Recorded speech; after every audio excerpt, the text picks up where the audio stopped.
সবার প্রতি আমার গভীর শ্রদ্ধা, ভালোবাসা এবং শুভকামনা। সবাইকে আমার ইউটিউব চ্যানেলে স্বাগত। আশা করি যে যেখানে আছেন ভালো আছেন, সুস্থ আছেন, নিরাপদে আছেন। আদর্শ পরিবার এবং আদর্শ সমাজ বলতে আমরা বুঝি যে পরিবার এবং সমাজ সব বয়স বান্ধব এবং সব বয়সী মানুষ নিয়ে গঠিত, যেখানে সবারই স্বাচ্ছন্দ্যে বসবাস করার পরিবেশ আছে। এ ধরনের একটা পরিবার বা সমাজকেই আমরা আদর্শ পরিবার বা সমাজ বলতে পারি। বৃদ্ধরাও মানুষ এবং প্রকৃতপক্ষে তারাই আমাদের ভবিষ্যৎ প্রতিচ্ছবি। মনে রাখতে হবে, বয়স তাদের কাছ থেকে শারীরিক সুস্থতা আর সামর্থ্য কেড়ে নিলেও তাদের ভিতর যতদিন প্রাণটা ধুকধুক করে ততদিন তাদের মধ্যে মানবিক যে চাহিদা সেগুলো জীবিত থাকে এবং মানবতাও বেঁচে থাকে তাদের মধ্যে। বৃদ্ধরা আমাদের পরিবারেরই অবিচ্ছেদ্য অংশ। এ বয়সে এসে তাদের না থাকে উপার্জন করার শারীরিক ক্ষমতা, আর না থাকে আগের মতো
সহমর্মিতা হলো পরিবারের আঠা, যা পরিবারের সদস্যদের মধ্যে বন্ধন মজবুত করতে পারে। পরিবারের সুখ দুঃখ এবং দায়িত্ব ভাগাভাগি করে নিলে সে পরিবারের সদস্যদের মধ্যে সম্পর্ক চির অটুট থাকে। পরিবারের মধ্যে সহযোগিতা আর সমন্বিতার ভাব থাকলে পরিবারের সব সদস্য যেমন তা থেকে উপকৃত হয়, তেমনি বয়স্ক সদস্যরাও অবহেলিত থাকে না। কিন্তু একটা কথা মনে রাখতে হবে, পরিবারের বয়স্ক সদস্যরা যুবকদের সাথে তাল মিলিয়ে সবকিছু করতে সক্ষম না, যার ফলে পারিবারিক বা সামাজিক বিভিন্ন কর্মকাণ্ডের সাথে তাল না রাখতে পেরে তারা একাকী হয়ে যেতে পারেন। বয়স্ক সদস্যরা বয়সের ভারে শারীরিকভাবে দুর্বল হলেও তারা জীবনের জ্ঞান সমৃদ্ধ, আর তারাও সবার মতো রক্ত মাংস মন আর হৃদয় সমৃদ্ধ মানুষ, যিনি একদিন বা যারা একদিন পরিবারের অন্য সদস্যদের আগলে রাখতেন সেই বয়স্ক সদস্যদেরকে প্রয়োজনে হুইল চেয়ারে বসিয়ে হলেও নিজেরা বা কোনো নার্সের মাধ্যমে তাদেরকে সাথে নিতে হবে। যে কোনো জায়গায় গেলে বা কোনো অনুষ্ঠানে গেলে, পারিবারিক বা সামাজিক কোনো সমাবেশে বয়স্ক সদস্যদেরকে যদি কোনো কারণে নেওয়া না যায়, সেক্ষেত্রে বাড়িতে, ঘরে বা লনে তারা যেন কিছু করে ব্যস্ত থাকতে পারে, সেরকম একটা ব্যবস্থাও করা খুবই জরুরি। বয়স্ক মানুষদের দেখাশোনা করার সময় কিছু বিষয় মনে রাখা দরকার। বৃদ্ধদের পরিবার ও সমাজে সম্পৃক্ত করে তাদেরকে দেখাশোনা করা একটা চ্যালেঞ্জিং কাজ অবশ্যই, কিন্তু সেটা নেতিবাচকভাবে বিবেচনা করার কোনো অবকাশ নেই। ইতিবাচক মনোভাব নিয়ে পরিবারের বয়স্ক সদস্য যেমন বাবা মা, দাদা দাদি, নানা নানি বা অন্য কোনো বৃদ্ধ আপন মানুষদের সাথে মেলামেশা করে তাদের সেবা করলে আপনার জীবন অনেক সমৃদ্ধ এবং আনন্দদায়ক হবে। খেয়াল রাখার মতো কিছু বিষয় নিয়ে আমি এখন আলোচনা করব। বৃদ্ধদের যত্ন নেওয়ার সময় যেগুলো খেয়াল রাখতে হবে, মনে রাখতে হবে, 1 নম্বর, বৃদ্ধরাও অন্য মানুষের মতো স্বাভাবিক। People who are older are also human. বার্ধক্য শারীরিক ও মানসিক যে কোনো পরিবর্তন আনুক না কেন, বৃদ্ধ মানুষদেরও তাদের মধ্যে পছন্দ, অপছন্দ, রাগ, অভিমান, দোষ গুণ সবই থাকবে। তাদেরকে সেবাদান করার সময় সে প্রসঙ্গটা ভুললে চলবে না। বৃদ্ধদের আলাদা ধরনের মানুষ হিসাবে বিবেচনা করা মোটেও ঠিক না। মনে রাখতে হবে, বয়স মানুষের জীবন থেকে অনেক আরাম আয়েশ কেড়ে নেয়, যার ফলে বয়স্ক মানুষ একাকী এবং ভারাক্রান্ত হৃদয় নিয়ে বসবাস করে। কিন্তু সেটাই নিয়তি এবং সবার বেলায় প্রযোজ্য। 2 নম্বর যেটা মনে রাখতে হবে সেটা হচ্ছে তাদের সম্মান বোধ অক্ষুণ্ণ রাখা। Dignity is a must. আমরা জানি যে বয়স ধীরে ধীরে মানুষের শরীরকে দুর্বল করে দেয়। বৃদ্ধ মানুষ আগের মতো করে সব কাজ তারা করতে পারে না, এমনকি অনেক সময় তারা তাদের নিজেদেরকেও ঠিক মতো যত্ন নিতেও পারেন না। অনেক বৃদ্ধ মানুষ নিজের শরীরও পরিষ্কার পরিচ্ছন্ন করতে পারেন না, এমনকি মলমূত্র ত্যাগ করার ব্যাপারেও নিয়ন্ত্রণ রাখতে পারেন না, যা তাদের জন্য অনেক সময় খুব লজ্জাস্কর একটা বিষয় হয়ে দাঁড়ায়। বৃদ্ধদের সেবা করার সময় বিষয়গুলো সম্পর্কে সচেতন থাকতে হবে। খেয়াল রাখতে হবে যেন কোনো ক্রমেই তাদের মর্যাদাহানিকর কোনো পরিস্থিতির শিকার না হতে হয়। 3 নম্বর, বৃদ্ধ মানুষদের শারীরিক এবং মানসিক স্বাস্থ্য সম্পর্কে সচেতন থাকা। Be aware of their mental and physical health. বয়স মানুষের সব শারীরিক প্রতিরোধ ব্যবস্থা দুর্বল করে দেয়। ফলে বৃদ্ধ বয়সে কোনো রোগ নির্ণয়ে যদি একটু দেরি হয়ে যায়, তবে তাদের সমূহ ক্ষতি হতে পারে। বিশেষ করে বৃদ্ধ মানুষের বোধগম্য শক্তির হ্রাস, ডিক্লাইন ইন কগনিটিভ ফাংশন, এই জনিত কারণে তারা তাদের নিজেদের সমস্যা সম্পর্কে জানাতে ব্যর্থ হওয়ার সম্ভাবনা থাকে। সেজন্যই তাদের শারীরিক এবং মানসিক সুস্থতা সম্পর্কে প্রতিনিয়ত খোঁজ খবর রাখা একান্ত জরুরি। কিন্তু এটাও মনে রাখতে হবে যে খেয়াল রাখার প্রক্রিয়ায় তাদেরকে তাদের শারীরিক বিষয়ে অতিরিক্ত পরীক্ষার মধ্যে রাখলে বা তাদের ভালো মন্দ সম্পর্কে বেশি বেশি জিজ্ঞাসাবাদ করলে সেটা তাদের জন্য বিরক্তিকরও হতে পারে বা তাদের মনে অহেতুক ভয়ের উদ্রেক হতে পারে। আপনার পরিবারের সাথে বসবাস করা বয়স্ক সদস্যদের দিকে সবসময় খেয়াল রাখার সহজ ও কার্যকারী উপায় হচ্ছে তাদেরকে পারিবারিক বিভিন্ন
নিজে করতে পারে সে কাজ তাদেরকে করতে দেওয়া।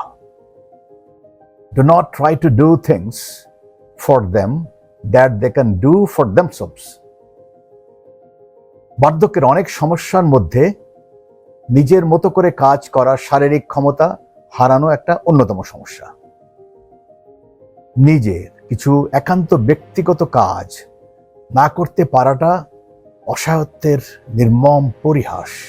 অতএব বয়স্করা যে কাজগুলো নিজে করতে পারেন সে কাজগুলো তারা যাতে নিজেরা করে সে সুযোগ করে দেওয়া খুবই জরুরি। বেশি যত্ন নেয়ার প্রক্রিয়ায় কিছু ব্যক্তিগত কাজ যেটা বয়স্ক সদস্যরা করতে সক্ষম সেটা অন্য কেউ করে দেওয়াটা তাদের স্বাধীনতা হরণের পর্যায়ে পড়তে পারে এবং তাতে তারা মনে মনে দুঃখও পেতে পারেন। এখন আমরা পরিবারের বয়স্ক সদস্যকে আনন্দে রাখার কিছু উপায় নিয়ে আলোচনা করব। আমাদের সবার জীবনে বৃদ্ধ মানুষের উপস্থিতি আছেই, যেমন হতে পারে মা বাবা, দাদা দাদি বা অন্য কোনো বয়স্ক আত্মীয় স্বজন। মনে রাখতে হবে তারা খুব সীমিত সময়ের জন্য আমাদের সঙ্গে থাকেন।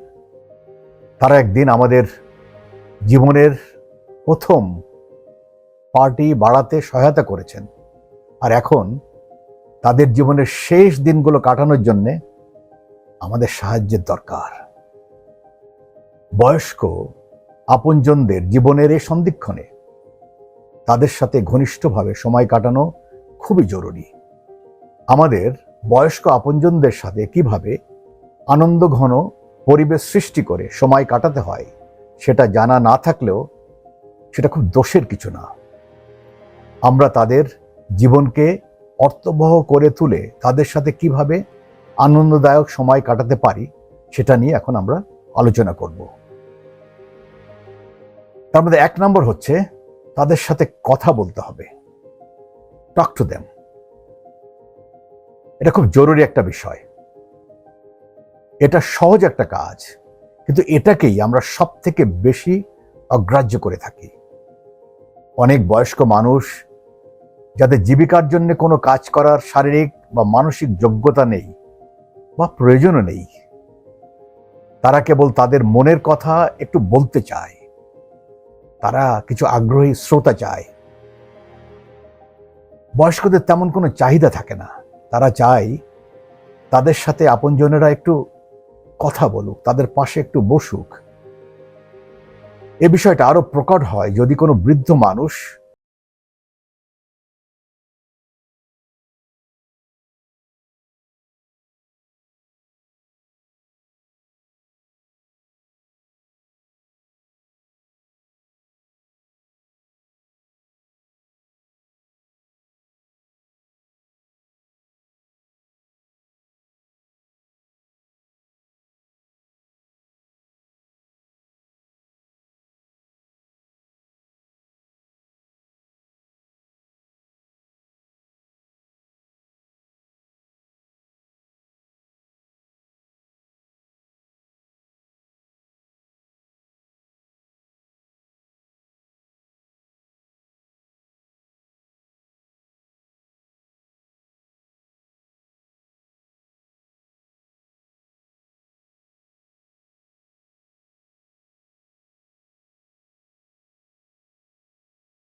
গান পরিচর্যা, গান শোনা বা শখের রান্নাবান্নার ব্যবস্থা এগুলো করা যেতে পারে। তাতে করে তারা কিছুটা শারীরিক চর্চা এবং মজা করার সুযোগ পাবেন। সারাক্ষণ হুইল চেয়ারে বসে থাকলে শারীরিক নড়াচড়া করা থেকে তারা বঞ্চিত হয়ে তাদের পেশিগুলো ধীরে ধীরে শক্ত হতে শুরু করলে তাদের রক্তের স্বাভাবিক প্রবাহ বাধাগ্রস্ত হয়। তাতে করে ভবিষ্যতে নানা রকম শারীরিক জটিলতার সৃষ্টি হতে পারে। সে কথা স্মরণ রেখে পরিবারের বয়স্ক সদস্যদেরকে তাদের জন্য নিয়মিত শরীরচর্চা যেটা সম্ভব সেটার ব্যবস্থা করা খুবই প্রয়োজন। 4 নাম্বার, ফটো অ্যালবাম দেখা, লুক থ্রু।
বাবা মা দুজনই অসহায়, দুজনেরই সেবা দরকার।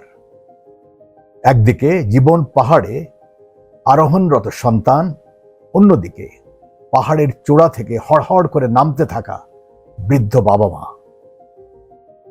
ওঠার পথে বাধা পেলে শিশু চিৎকার করে কেঁদে বাবা মায়ের দৃষ্টি আকর্ষণ করে তাদের প্রয়োজন মিটিয়ে নেবে। যে করে হোক এবং সাহায্যের প্রয়োজনে বৃদ্ধ বাবা মাও কাঁদে, কিন্তু তারা কাঁদে নীরবে। তাই তো তাদের দিকেই সার্বক্ষণিক দৃষ্টি রাখা খুবই জরুরি।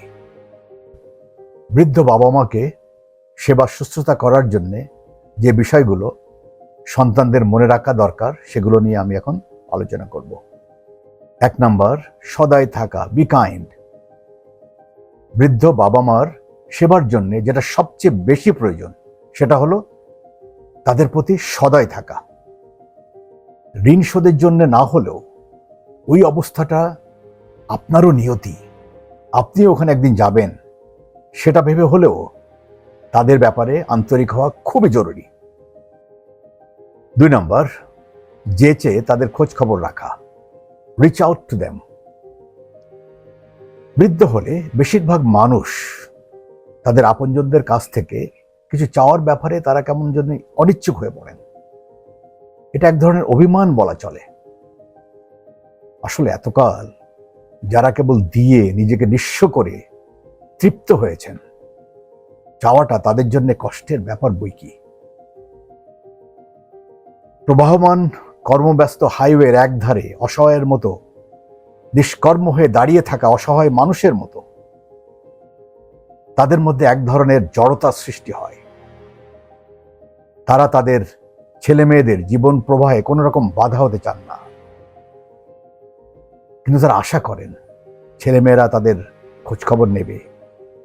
খোঁজখবর না নিলে ধীরে ধীরে তাদের মধ্যে একাকিত্ব বোধের জন্ম নেবে, যেটা তাদের অকাল মৃত্যুর কারণ হতে পারে। 3 নম্বর, সহানুভূতিশীল হওয়া, বি আন্ডারস্ট্যান্ডিং। একটু বুঝতে চেষ্টা করুন আপনার বাবা মা আপনার শিশু কিশোর বয়সের সব চাহিদা আকাঙ্ক্ষা তারা নিজের থেকে বুঝে, যখন আপনি বলতে পারতেন না, সেটা পূরণ করার জন্য সচেষ্ট ছিলেন। তারা তাদের নিজের সাধ্য মতো সবকিছু করার পরও সন্তানের চাহিদা পূরণ করতে না পারার জন্য সব বাবা মায়ের মনে একটা খেদ থাকে।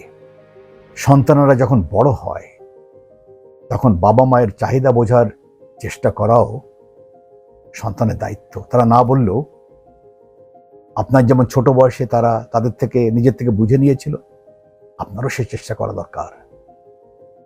বৃদ্ধ বয়সে বাবা মায়ের চিন্তা ভাবনা কার্যকলাপের ধরনের পরিবর্তন হয়ে যায়। তাদের কার্যকলাপ কিছুটা দুর্বোধ্য লাগতে পারে। সে সময় ভাবা দরকার, আপনিও যখন ছোট ছিলেন তখন আপনার মনের এবং শরীরের তৃপ্তির জন্য বাবা মায়ের কাছ থেকে আপনি কি আশা করতেন। এভাবে বৃদ্ধ বাবা মার প্রয়োজন এবং চাহিদা বোঝার মানসিকতা থাকাটা খুবই দরকার। 4 নম্বর, কৃতজ্ঞতা জানানো এবং ক্ষমা চাওয়া, সিক দেয়ার ফরগিভনেস। জীবনে কেউই নিখুঁত নয়, আপনারও অনেক জানা অজানা ত্রুটি বা অসদাচরণের ঘটনা থাকতে পারে।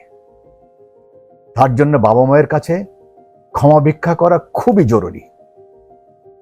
কোনো ভুল বুঝাবুঝির জন্য বাবা মায়ের সাথে কোনো দ্বন্দ্ব হয়ে থাকলে নিজের ভুল স্বীকার করে অনুশোচনা করা খুবই দরকার।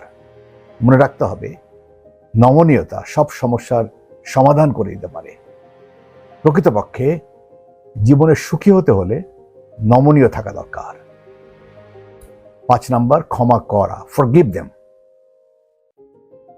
বয়োজ্যেষ্ঠ বাবা মা বা দাদা দাদি কারো ব্যবহারে বা কাজে আপনার মনে তেমন কোনো ক্ষত তৈরি হলেও হতে পারে, কিন্তু তার জন্য নিজ মহিমায় সেসব কিছু ক্ষমা করে দিতে হবে, কিন্তু প্রকাশ্যে নয়, হৃদয়ে। নমনীয় হৃদয় ক্ষমা চাওয়ার পূর্বেই ক্ষমা করতে পারে। বৃদ্ধ পিতামাতা তাদের নিজেদের ভুল বোঝার জন্যে কোনোভাবেই অপেক্ষা করা যাবে না। তারা নিজের থেকেই তাদের ভুল বুঝতে পারবেন, তাহলে দেরি হয়ে যেতে পারে। নিজের থেকে ক্ষমা করলে তাদের সাথে শেষ দিনগুলো আপনার সুন্দরভাবে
দেখেন, তাহলে আপনিও আপনার বৃদ্ধ বাবা মা দাদা দাদিকে যত্ন নেওয়া এবং তাদের শেষের দিনগুলোকে আরো অর্থবহ এবং আনন্দময় করে তোলার ব্যাপারে পদ্ধতিগুলো আপনি নিজেই বের করতে সক্ষম হবেন। যুবক বয়সে আপনার বাবা মা আপনার ভিতর দিয়ে যেমন তাদের নিজেদের স্বপ্ন, নিজেদের ভবিষ্যৎ দেখেছেন, তেমনি তাদের বার্ধক্য দেখে আপনিও আপনার ভবিষ্যৎ দেখার চেষ্টা করলে তাহলেই যত্ন নেওয়ার ব্যাপারটি নির্বিঘ্ন হবে। এ পর্বের আলোচনায় সাথে থাকার জন্য ধন্যবাদ ও কৃতজ্ঞতা। এ ধরনের জীবন ঘনিষ্ঠ বিষয়, যেটা আমি মনে করি সব শ্রেণী পেশার এবং সব বয়সী মানুষদের জন্য জরুরি, বিষয়গুলো আমি এবং আমার টিম স্কুল, কলেজ, ইউনিভার্সিটি এবং কর্পোরেট হাউসে সরাসরি আলোচনা করে থাকি। এ ধরনের আলোচনার প্রয়োজন হলে দয়া করে লিখে জানাবেন। আমার চ্যানেল যদি আপনাদের ভালো লাগে তাহলে চ্যানেলটি সাবস্ক্রাইব, লাইক আর মন্তব্য করে সাথে থাকবেন আশা করি। সবাই ভালো থাকুন, শান্তিতে থাকুন, মানবতার জয় হোক। সবাইকে ধন্যবাদ ও কৃতজ্ঞতা। Humanity is human religion.